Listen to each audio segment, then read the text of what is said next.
Hello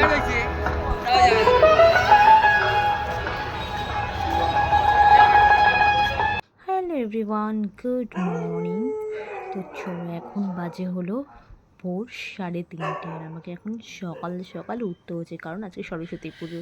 সব গুছিয়ে complete করতে হবে, 5টার মধ্যে ঠাকুরমশাই ঢুকবে। আর এদিকে দেখো 5টা বেজে গেছে, আমাদের ঠাকুরমশাই চলেই এসেছেন। আর আমাদের ঠাকুরমশাই হলো আমাদের মানে দাদা আর কি, একদম পাশেই থাকে, ভীষণ ভালো।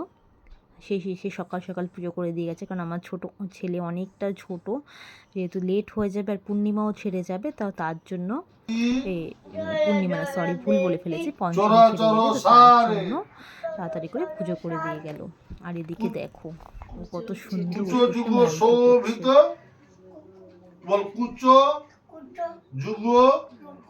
শোভিত মুক্তা হারে বীণা রঞ্জিত পুস্তক হস্তে ভগবতী ভারতী দেবী নমস্তুতে।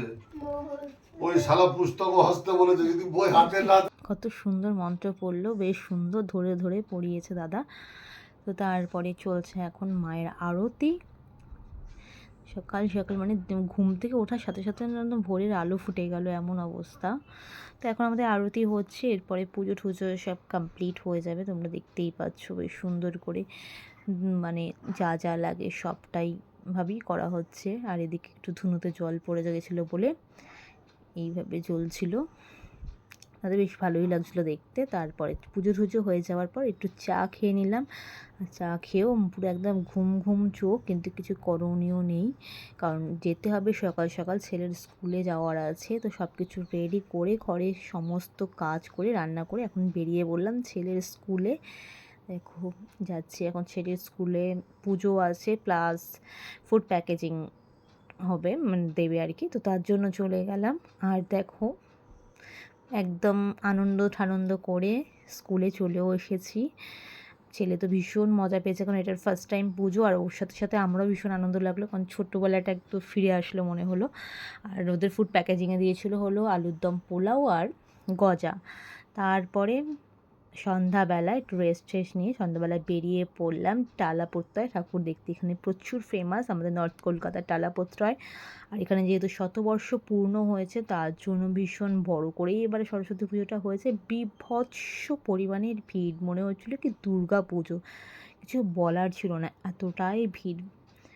দেখছো কত সুন্দর, আর উপরটা দেখো, প্রাকৃতিক সৌন্দর্য তো একটা আলাদাই সৌন্দর্য, তার মধ্যে যদি এরকম পুজো পরিবেশ থাকে, খুবই সুন্দর। আর দেখো কি ভিড়, মনে হচ্ছিলো দুর্গা পুজোর প্যান্ডেলে ঠাকুর দেখতে এসেছি, মারাত্মক ভিড় ছিল। আর তোমরা একটু দেখে নাও ভেতরের ব্যাকগ্রাউন্ডটা, অসাধারণ অসাধারণ। মায়ের মুখটা তো জাস্ট বলার নেই, এতটাই সুন্দর, তার সাথে চারিপাশটা দুর্দান্তভাবে করেছিল।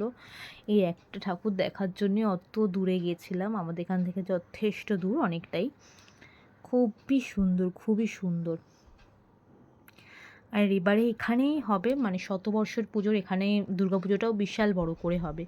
তারপরে ঠাকুর দেখে বেরিয়ে পড়লাম রাস্তায়, আর তার মধ্যে ছেলে একটু বায়নাও করছিল আইসক্রিম খাবে।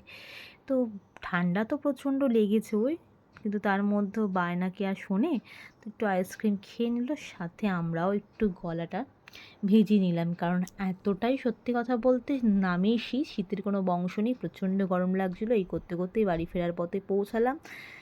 বাড়ি ফিরে তৈরি করলাম রাতের ডিনার। তো চলো ডিনারে কী ছিল দেখো, করেছিলাম সুজি আর সাথে পরোটা, কারণ আমার শাশুড়ি আবার সুজি খেতে ভীষণ ভালোবাসে, তো সেই বললো সুজি আর পরোটা করতে, তাই করে দিলাম। ব্যাস ডিনার ফিনার করে এখন আমরা সোজা শটাং ঘুম দেবো, কারণ প্রচুর পরিশ্রম গেছে সকাল থেকে। একটা বাই বাই, গুড নাইট, দেখা হবে তোমাদের সাথে নতুন নতুন ভিডিও নিয়ে। এখনকার মতন টাটা।